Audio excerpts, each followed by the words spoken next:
This is Black Music Scene, brought to you by the Black Orchestral Network, an archive for Black classical music, connecting the hands that carried us to the voices that will shape our future.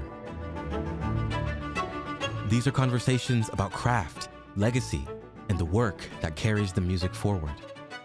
This is Black Music Scene, cultivating community, lifting our voices, and telling our stories. Welcome back to Black Music Scene. In the first half, we were in a conversation with Lawrence Brownlee about his journey through opera and what it means for him to be a Black artist who overcomes adversity and does all kinds of interesting work. For this second half, it's just me and Weston, and we're going to zoom in on the story and work of Black Orchestral Network, and we're going to get to know Weston a little bit better. So Weston is a person who doesn't actually need a whole lot of introduction, but I think it's good to do so.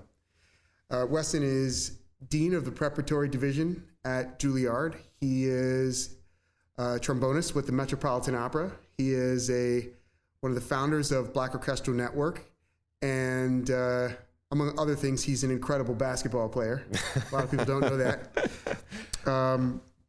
So Weston, we've known each other since college, but for folks who are just meeting you today, how might you introduce yourself beyond your incredible bona fides? That's a really interesting question because, there's what we think of ourselves and there's what other people think of us. And I'm guessing the truth is probably somewhere in the middle.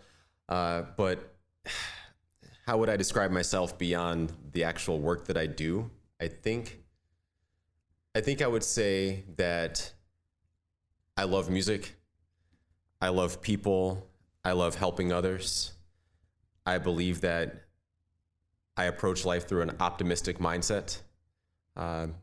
Optimistic but not naive. I don't have my head in the sand and am unaware of the challenges and the realities that are out there in the world, but I want to always maintain this sense of optimism. This idea that you believe that good things can happen, that change is possible, that you can be perhaps sometimes skeptical, but not cynical. I think that the difference between those two things is really, really important.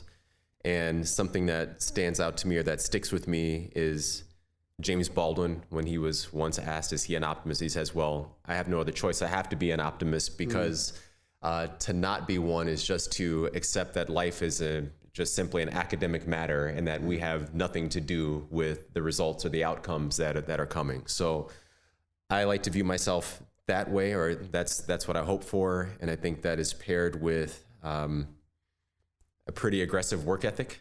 You just mentioned some of the things that I do. That includes a couple of full-time jobs. And people ask me, well, how do you work that many hours? But I love what I do. Being at Juilliard is a joyful space for me. Playing music in the orchestra at the Met is a joyful space for me. Talking with my colleagues like yourself and Black Orchestral Network about how we can make sure that the experience of the next generation is better than the one that we had in our generation, just as generations before us have made sure that our experience is better than theirs was. I mean, what else do you want to do with your time besides that? So I'll pause there. That's the general frame of how I would describe myself. Yeah, love that. When you think about some of so you find yourself in the Metropolitan Opera. Mm-hmm. You get into the Met basically on the last day of school. Literally, yeah. Literally on the last day of school. Yeah. So, and actually I want you to talk about, what you had to do to get into the Met, but we'll come back to that. Okay. But I want to talk a little bit about your journey into leadership and through leadership at this point. When you think about being in the Metropolitan Opera and starting to build your professional career, what are some of the things that pulled you towards some of the leadership work that you do now? Honestly, it was all really organic. I think, a lot of people ask, well, what is the official by the book trajectory? What do I need to do first in order to do this next, in order to do this as the third step? And for me, it really came from just observing things in the world that I wished were different. and then thinking, is there something I can do to be useful, to make it different, to make it better, to reshape the world in the way that I think would be best. And so, as an example, I ended up teaching at the Stellenbosch International Chamber Music Festival down in South Africa for the better part of a decade. I think maybe it was 10 full years that I did that every summer, their winter, but our summer. And the way that came to be is because you taught at that festival before I did. And you told me about this amazing thing and the incredible diversity of students that they had down there. And I remember thinking, wow, that sounds really interesting. So I went to their website and I thought to myself, I wonder who teaches trombone there. Yeah. And they didn't have a trombone teacher. And so I wrote them and I said, I realize you don't have a trombone teacher, but I love to teach. And I especially love to teach students who would, absent myself, wouldn't have the opportunity to study at this level. I want to make an impact if possible. And I remember they wrote me back and they said, oh, that sounds great, but we don't have any budget or funding for that. And I said, well, I really want to do it. And it's not even about the money. It's just about something I care about. I think those students deserve to have a trombone teacher who will give them real guidance and whatever. So if there's ever an opportunity, don't worry about the money. Just tell me and I'll do it. Amazing. And I didn't know that. That's awesome. The next year I was there. And then I get there and I noticed that there were a lot of students who didn't have high quality instruments, perhaps had not had the opportunity to take private lessons at this level. So I started giving a lot of free private lessons. I talked to my friend Ken Tompkins, who's now the professor of trombone at Michigan State University, and I said, man, you wouldn't believe there's some really incredibly talented trombone students down here. Yeah. I've been giving them some lessons and I'm going to support one of them to come back to New York and study with me a little bit. And just as we were having that conversation, he said, I have an extra trombone in my closet that's a really good instrument that I never use anymore. I'd be happy to donate that next time you go. Wow. And so that ended up happening. I thought about that. And I called my instrument company. I said, there are a bunch of kids down here who need instruments and they're really working hard and trying. Do you think there's any opportunity there? And they said, yeah, we'll give something. And so just kind of organically, that string of things that happens. And I can think about 5 or 6 other examples in my life where it just started with me sing something, sing a need, and feeling like that aligned with things that I care about, and saying, let me just try to do something. And you look back 10, 15 years later and you realize I wasn't trying to build it this way, but actually I have all of these different skills from traveling to another country and teaching students from a different place and finding people who want to support them with instruments. It's like, there I started realizing, what is it like to build a nonprofit organization? What's it like to engage with philanthropy? I didn't realize at the time I was building my fundraising skills or philanthropy skills. I was just saying, hey, I'm the spokesperson for these kids who can't necessarily speak for themselves. Do you want to help them? Years later, and the work that I do at Juilliard, that translates into having the skill to be able to speak to people who are have a philanthropic mindset and want to help people. So, it's been very organic in that way. Yeah, organically developing the ability and the relationships to talk to people who have the interest and the capacity to make a difference in the spaces where you see opportunities and a need. That makes a ton of sense. I think we should spend a couple of minutes talking about how you transform yourself from a really talented student at Curtis or at Indiana University to someone who is sitting at the Metropolitan Opera and being invited to play and teach at places like Stellenbosch and doing recitals all over the world and working with students and having the ability to help them develop and guide them. Can you talk about how you made that transition?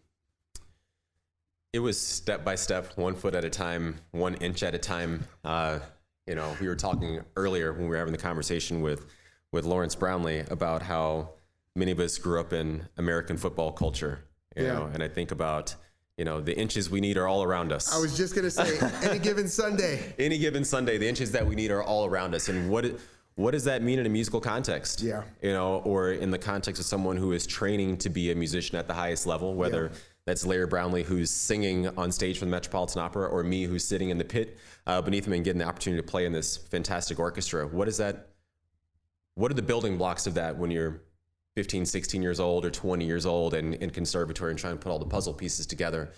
And I think one of the things that helped me be successful is humility, actually. And humility is curiosity. And it's also the willingness to step out on a limb and understand that there are some things that other people can see in you, other things that people understand that, given your age and your current perspective, you can't possibly understand.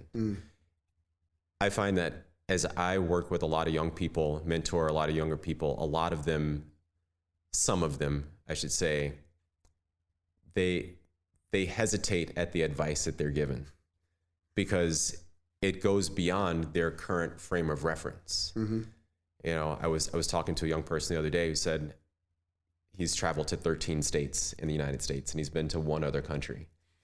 And I said, first of all, that's great. A lot of people have never even been beyond their own neighborhood. However, I'm trying to inform you as someone who has seen a large portion of the world and seen hundreds of students. And I think one of the things that helped me is that when I had mentors who were able to see things that I could not see as a 19-year-old or a 20-year-old, I had the humility to say, you know what? I recognize that you're 40, 50 years old. You've done all these things.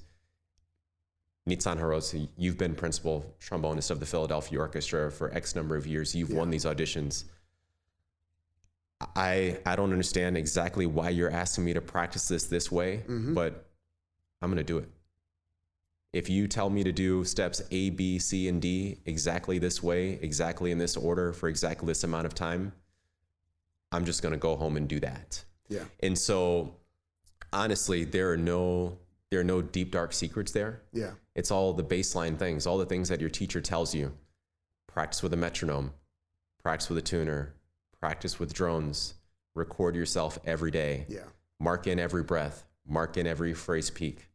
Record mock auditions, all those things.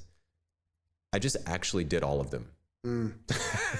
So oftentimes tell my students, if something doesn't work out for them the way they want, I say, okay, well, let's reverse engineer this. Let's go back down the top 10 list of things that you were supposed to do. Metronome, recording device, tuner, drones, et cetera, play mock auditions for your friends, put in X number of hours a day, create a practice log. Can we go down the list, check them all off? Did you do all of the things? And most of them say, well, I did most of the things. Okay. If I give you a recipe for a great meal that includes 10 ingredients and you only use 8 of them, don't be upset with me that the meal doesn't taste the way that you wanted. So that's the advice I would give to young people out there wondering how can I recreate something like that for myself? When you have people who care about you, they really have your best interest at hand and they have the experience because they've done it before. Try your best to just follow them to a T. I know we like movie references here in our conversation, so we're just talking about A Few Good Men, but listening to you talk about going through all of these steps and, listening to the advice of your teachers and your mentors and having the humility to actually do those things, it reminded me of another movie that I think a lot of folks have seen, The Karate Kid, right? Where, Daniel is waxing the car, wax on, wax off. He's painting the fence. And at the time, he doesn't know what those things are. But then as he starts to progress, he realizes that the exact motion of waxing the car is important. And the exact motion of painting the fence is important. And there it is. And it sort of builds in. So I guess to just kind of stay on this a little bit before we talk a little more about Black Orchestral Network, just to stay on this area where we talk about your progression in music. Can you talk about some moments that you feel that you could go back and say have shaped you, that have allowed you to kind of do what you do now? Can you talk about anything just kind of specific? I know there are many, but oh gosh, I think there's so many pivotal performances that I had the opportunity to watch as a young person that really shaped me. Some of those are things really they're just inspirational moments. Some people would call them your aha moment. I remember as a junior in high school seeing the Houston Symphony, because I grew up in the Houston area, play Mahler Symphony No. 3, which folks who know that piece know that has one of the absolute largest trombone solos in the entire orchestral repertoire. And that was the moment where I thought, I want to do that. I want to do something like that. I could see myself enjoying this for a really long time. I'm going to move heaven and earth and practice as much as I possibly can so that one day I can play in a world-class ensemble. I had no idea where that was going to end. I didn't even know what orchestral auditions were even about. I was 16 years old. I saw the finish line. And I think it's really important for young people to have the opportunity to see where it potentially all ends. You know, once you've made the decision that that's something that you want to do, in a way, the rest is history. If you're, you know, but you have to be able to see it first, or it helps to be able to see it first. I remember countless Philadelphia orchestra concerts that you and I probably attended together. Yeah. Where the concert would end at 10 o'clock and then I'd quickly run back to the building at Curtis and practice until they kicked me out because I was so inspired. I remember a Beethoven 5 with Zavalish. I remember Sibelius 2 with Simon Rattle. These moments are etched in my memory forever. And so those are the things that kind of led me to the performance career that I had, or those were some of just a handful of the inspirational moments. But thinking about, I know this conversation is going to lean into the genesis of Black Orchestral Network. One of the other things that I remember from our experience together when we were college students was that we had an organization that it was very, very unofficial, but that we unofficially referred to as the Curtis Black Caucus. The Black Caucus. The Curtis Black Caucus, which would meet at the shared residence of myself and Eric Thompson, who is a bassist. Let's go through who are the members of the. Do you remember? Eric Thompson, Melissa White, Weston Sprott, Shea Scruggs, and of course Joseph Conyers. That's right. And so back in the day when we didn't have the positions or the resources or things like that we have now, we would come over to our apartment on 16th and Walnut Street in Center City, Philadelphia, around the corner from Curtis. We would oftentimes throw on some records on the record player. And we would eat cheaply by cooking up a big pot of spaghetti or something like that with probably some 99 cents ragu sauce or something that we got from the local store. And we would just sit around and talk about what it's like to be us in this space, to be the handful of Black students at that school, what our experience was like, the lack of representation that we often saw on the stages when we went to concerts, or when we thought about who was available to teach us. And I think those conversations were really formative for all of us. Yeah. If you go back and you think about that group of people that you just mentioned and what those people are doing now. Yeah. Even though we didn't realize that that's what we were seeding when we were 18 to 22 years old. That's really what it was. And I'm proud of every person in that group, what they're doing, what they represent 25 years later, whatever it is, because I feel like that was the beginning of something. And I think all of us took those conversations, not just as opportunities to vent and complain, but I think some kind of way, even if it wasn't explicitly stated, I think everyone thought, if ever one day I find myself in a place where I actually have a platform where I'm not just a college student who's complaining about this in our apartment, but I actually have some agency. Let's do something when we get there. And so that's the kind of thinking that I think Black Orchestral Network was born out of. Networks coming together, people drawing from each other. Can you take us back to the first little sprinkles of what became Black Orchestral Network formally? Sure. So if we go back to the summer of 2020, I'm sure we all remember that time. We're kind of holed up in our houses or in apartments, and we're in the midst of the pandemic. And then we have the Black Lives Matter movement with, this atrocity against George Floyd. And America, or better stated, the entire world is relegated to their couch and watching this horrible thing happen over and over and over and over again, be replayed on our televisions 100 times, 1,000 times over. And because people were not able to go on with their daily lives as usual, they were forced to reflect on the moment and really give some deep thought to, who do we want to be? Mm-hmm. Do we want to be better? Do we want to be different? If we ever have the opportunity to get past this moment in history, what do we want it to look like on the other side? And so at that moment, a lot of individuals, a lot of organizations were making public pronouncements about their values. Yeah. Basically everyone was. Probably go do an inventory of some of those right now. Wouldn't that be interesting to see where they stand now versus where they said they stood back then? And of course, some of the things that were getting talked about were things that you and I and Melissa and Joe and Eric had been talking about since for the better part of 20 years. This wasn't a new conversation to us. Yeah. And around that time, there was part of this conversation also impacted the orchestral world. And I remember there was an article in the New York Times that came out that was authored by Anthony Tomasini.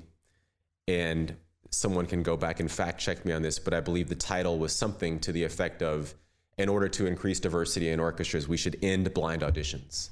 And I thought to myself, boy, that is really counter to everything that I believe. And I think it's counter to what everyone in these rooms that I've been in, like, my college apartment living room, what we were all talking about. Our frame has always been level the playing field, make it fair, and Black people will be able to take care of the rest. Just give us equal, fair, unbiased opportunity and let the chips fall where they may. So I responded to that article, or I think I may have reposted that article on social media, on Facebook or something, and basically said, I disagree with this. And tons of people at the time, probably because they didn't have anything else, they couldn't leave home, they started responding and kind of piling on, I agree, I disagree, I think this, I think that, or whatever. And before you knew it, I had a message from the New York Times that said, we would like to offer you the opportunity, if you'd like to write an op-ed or a rebuttal or say what your piece is, kind of on, from the Black perspective. To speak on behalf of all Black people, we'd like to invite you. to which I responded. I said, I don't speak for all Black people. However, I could get a group of people together, and we could think about what we think. Mm-hmm. And that group was myself, Titus Underwood, Joy Payton Stevens, and Alex Lang. Mm. And so I think we were allotted a few hundred words. I can't remember exactly what it was, 300 to 500 words to say our piece. And I think there were a handful of other contributors to the article as well. And so we got together. We talked about what we wanted to say. We spent maybe an hour and a half on it. And then we thought, oh, this isn't done yet. Somebody from the group, why don't you draft up a first draft, and then we'll meet again next week. And so we met again the following week, and we said, okay, this is cool. I think we're close. How about we meet again next week? And here we are.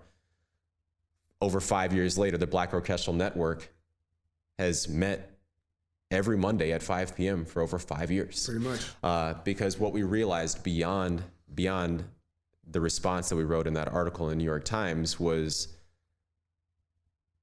one, it's just really great to spend time together and talk with other people who have a similar experience as you do and have had to overcome similar trials that you've had to overcome or had to navigate. And then we realized this is really important. It's almost therapeutic for us to be able to have this space, but this space needs to be larger. We need to invite other people. Mm-hmm. What about folks like Stephanie Matthews and Alicia Nelson or David Norville or Shea Scruggs or Jennifer Arnold, or the list goes on, until we had created our first steering committee. And I think we shared our thoughts and opinions about a lot of things. We argued about a lot of things. Mm-hmm. We laughed and debated. And a couple years later, we actually had a legitimate organization that is doing real work and making a difference in the lives of people. Mm-hmm. I think that's a good segue to talk a little bit about some of the work that we're doing. Mm. Bond is active in really 3 different areas, right? We're active in telling our stories, which is advocacy. Telling our stories, which is advocacy and going out in the world and trying to raise awareness of different things that need to be changed. We build community, where we bring folks together for different convenings and community conversations, and we create a membership group that's able to draw on each other's resources. And we do basically what we're doing now, which is wait a minute. Telling our stories is Black music scene. Sorry, we'll get that in post. Yeah. But basically, what I want to talk about is some of the work that we're doing now. In our advocacy, we're working on our third open letter, Dear American Orchestras 3. That's a continuation of advocacy that we started several years ago. And I thought it would be great if you could talk a little bit about Dear American Orchestras 3, what we're going to be getting into in that one, in that open letter, and what are we going to be able to say with Dear American Orchestras 3 that wasn't really out there before? So the Dear American Orchestras project has been, I think, really powerful. And I think back to when we put out the first letter, Dear American Orchestras, and I guess now we probably refer to it as Dear American Orchestras 1. Mm-hmm. Basically, those letters are an accumulation of the thoughts and perspectives of a lot of Black people and their experiences in the classical music world. And the first one was kind of just this, I mean, it was very thoughtful and very detailed, but I think it painted a broad picture of what our hopes are as an organization for the field. You know, that's why they're titled Dear American Orchestras. This is how we feel, this is what we think, this is what we want the broader orchestral community to be aware of, is what we think are the most pertinent topics that need to be addressed now. And after we kind of cast that wide net, or that big umbrella, however you want to frame it, with each progressive letter, we're able to drill down into specific areas of our industry that we think need attention.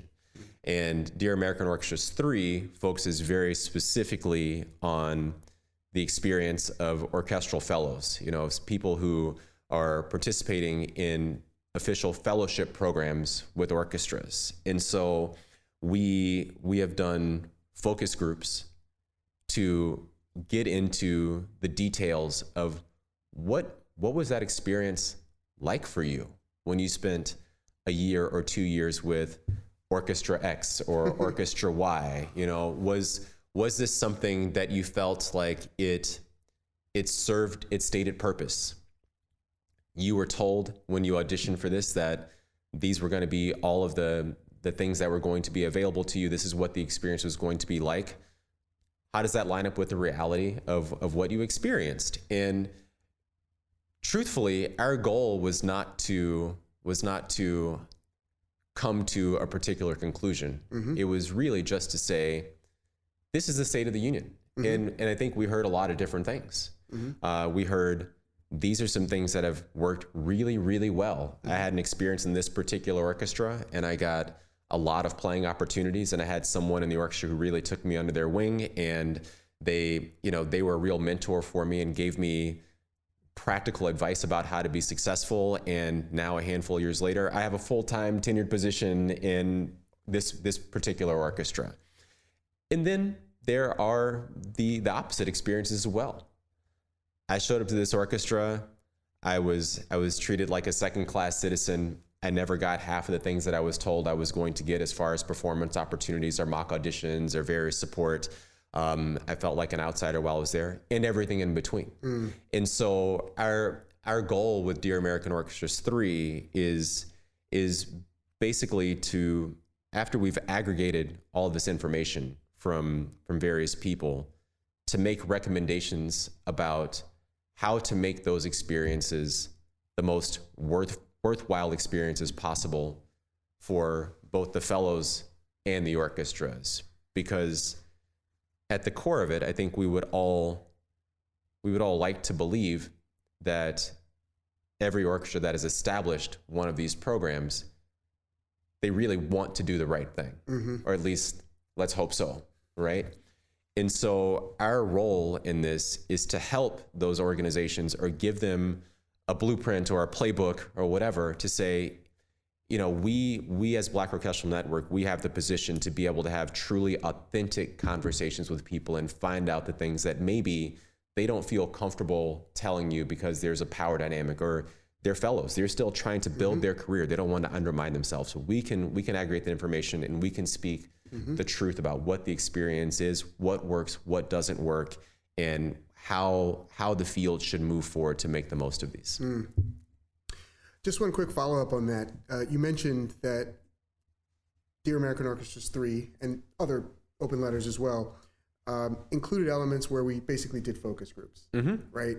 We brought together fellows who were in orchestral fellowships, and we asked them about their experiences.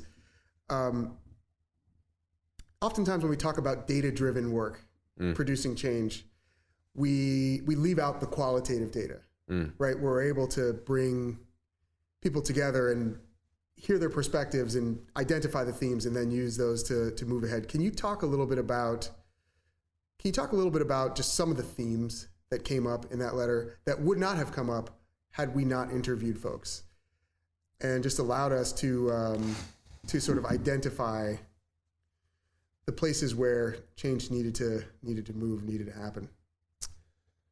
Boy, I think one of the things that came up is that people oftentimes don't feel agency in their workplace.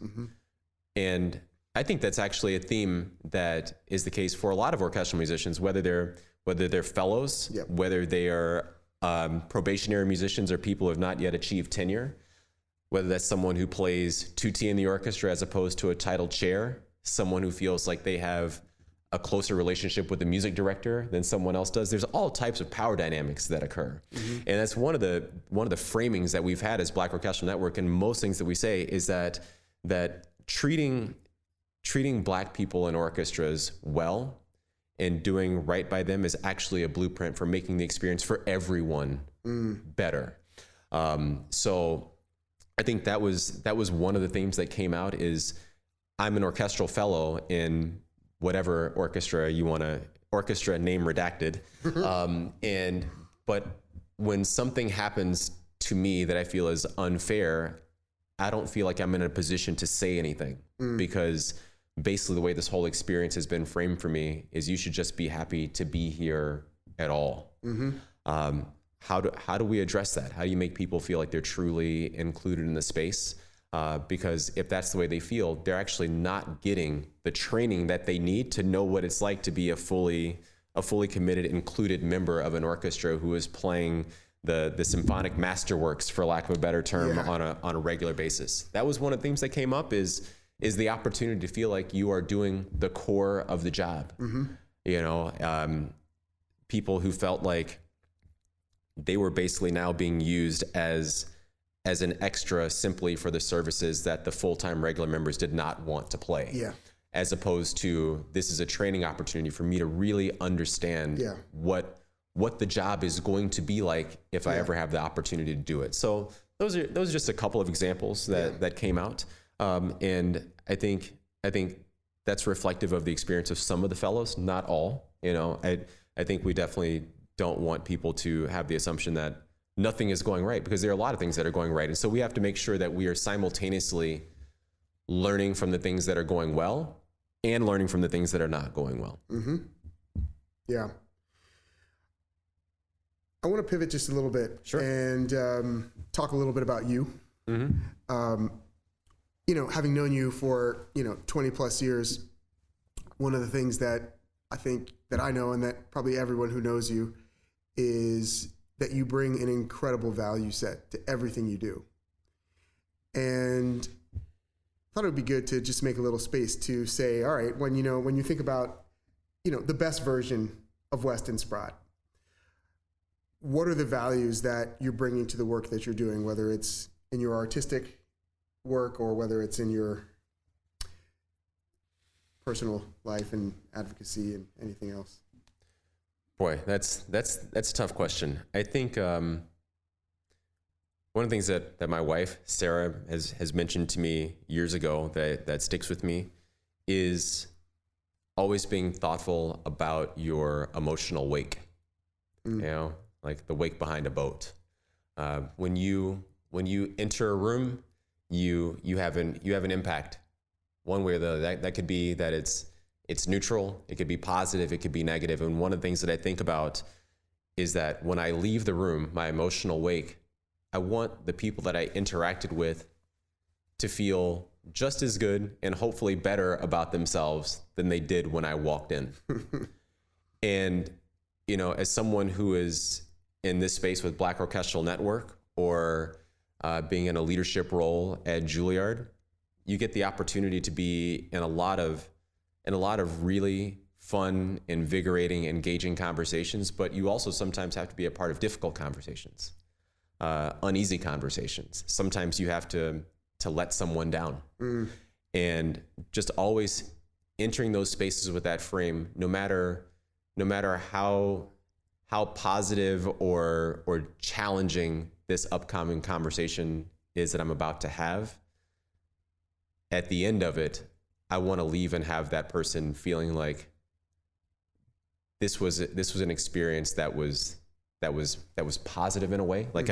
Like even if the news that I got was not the news that I wanted to get, I feel like I was respected. I feel like this person has my best interest in mind. I feel like this person cares about me. I feel like this person cares about the things and the people that I care about. And so I try to have that general frame be part of who I am. And that shows up in administrative work. It also shows up in your artistic work. You know, when you show up to the orchestra, you know, what's your vibe? Are you, I'm tired and upset and I'm in a bad mood today, and oh my gosh, we're playing, you know, this particular opera for the 18th time this season, and this is how I feel about the conductor and the production and all those other things? Or is it, you know, are you approaching those moments, even if the people around you are not, with a sense of gratitude of, hey, you know, how cool is this? I remember when I was a 16-year-old trombone player, I was sitting in my high school pit orchestra playing Guys and Dolls and thinking to myself, this is just the funnest thing in the world. And then fast forward 20 years later and you're sitting in the pit of the Metropolitan Opera, and it may be your 5th show of the week, and it may be hour number 5 of an opera, and you may be tired, and you know, something happened in your personal life that's really frustrating you and all those other things, and you want to complain, and then you remember, wait, it's a privilege to be able to do this. Yeah. There are so many people who would give so much to have the opportunity to do this. I shouldn't be here complaining or being upset about what I'm doing, because if you don't want to do it anymore, there's a long line outside the door of people who would be happy to do it for you. And so I try to approach my work with joy and gratitude and treat other people well so that they can have an easy time feeling like they're joyful in their space as well. And that's one of my guiding principles. I think that's going to resonate with a lot of folks, man. So I think as we get, I think we are getting close to the end of our time. I thought it would be good to ask a couple of questions that are, one or two more questions that allow us to just kind of look forward. So I have a question about the future of Black Orchestral Network, sort of a futurism and ideation question. If you were to look ahead 10 years, 20 years, can you talk about what some things that you hope would be normalized, just really normal? So normalized that we might not even need to name them anymore, just in our world, in our orchestral workspace. Actually, I mean, there's a couple of different angles from which that question could be approached, but I'll start by just thinking about Black Orchestral Network in and of itself, not so much about the field writ large. Okay. And I think 10 years from now, I would like Black Orchestral Network to still exist. I think if we look back over time, the last 100, 200 years, there are a lot of organizations that popped up for 6 months. They popped up for a year and a half. I mean, we can even think back to just at the pandemic. There were a lot of organizations that were hoping to do work in this space, and they don't exist anymore. And so I think one of my hopes for Black Orchestral Network is to institutionalize the organization, in the sense where this is a thing that has long-term support and funding. That being support from the community, people understand what it is, they understand what the organization provides. We were talking earlier about the pillars of our mission: cultivating community, lifting our voices, telling our stories. People know, hey, when I'm thinking about a place where the community of Black orchestral and classical musicians gather, I know that is Black Orchestral Network, or that's one of those spaces where I can feel comfortable having community. I hope that's something that players in orchestras, people who aspire to be in orchestras, people who enjoy attending an orchestra, people who are students at conservatories, they feel like they have some of that. I hope that's made permanent. I hope that the telling our stories, what we're doing right now, Black Music Scene podcast, one of the experiences that we both had when we were students in college is when you thought about what is the history of Black people in classical music, you probably weren't going to get the answers to those questions in the classes that we were going to. And so that young aspiring musicians, or people who are even further along in their journey, they think, I want to learn more about the people who had an impact on the history of this thing that I care about. What is the story of Rufus Olivier? What is the story of Ann Hobson Pilot? What's the story of Booker Rowe? Tell me more about George Lewis. How did Black Orchestral Network get started? What about Larry Brownlee? That there will actually be a resource, a long-term, deep library of resources where people can say, the information that I need to know my own history in this music is there. It is for us and by us. I think that's incredibly valuable. And then to that other pillar of lifting our voices, where people can say, now for 10, 15, 20, and hopefully going on in perpetuity, there's going to be an organization where I can go to, I can state what my concerns are, and that is going to get piped out from a megaphone to the field so that my voice can be heard. I think that's my hope for where we are 10 years from now. Love that. I think that's a good place to put a pin in it, man. That was, I don't know if we can top that. Fair enough. Yeah. Weston, thank you for sharing some of your story, sharing this insight into Black Orchestral Network. You are as great of an ambassador as any organization could possibly hope for. So it's really, really positive that we're able to take this time and talk about Bon and the work that we're doing, and talk with Larry. Yeah. And I guess we'll have to have another one where we get into fantasy football with Larry. But yeah, thank you for that. Well, thanks so much. It's always a pleasure to talk about it. It's been a pleasure to work with this organization alongside you. And I look forward to us doing this work for many, many, many more years to come. So thanks. Black Music Scene is written and produced by David Norville with assistance from Emilio Carlo. Editing and sound design by David Norville. Special thanks to Opera America, where this episode was recorded. This work is supported in part by the Mellon Foundation and the New York State Council on the Arts. Black Music Scene is a product of the Black Orchestral Network. Learn more at blackorchestralnetwork.org.